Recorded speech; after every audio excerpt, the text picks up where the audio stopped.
In today's free tutorial, we're going to show you how to enable two-step verification on TikTok for iOS, Android, and computer completely for free. Share the video and subscribe to the channel for more free tutorials. If you want to learn how I create content online and save hundreds of hours per year, click the link down below, scan the QR code, and enjoy the tutorial. Okay, so step one is once TikTok has been opened up and loaded, click on the bottom right here under profile, then go to the top right hand screen and click the fourth option which says settings and privacy. And then once loaded, you want to click the fourth option which is above share profile and below privacy under the account tab which says security and permissions. And then once opened up and loaded, you want to click on the third option which says two-step verification. And as you can see, you have a list of 4 different options to enable two-step verification. In this case, it's turned off. You have the phone, email, Google Authenticator, and password option. You can click or uncheck,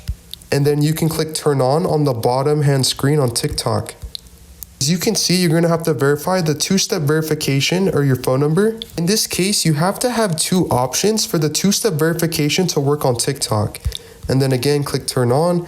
And as you can see, for the Google Authenticator, you can copy the key, download and install Google Authenticator, and then set this up completely for free. Again, if you want to learn how you can save hundreds of hours and money online per year creating content, click the link down below, scan the QR code, and thanks for watching this tutorial.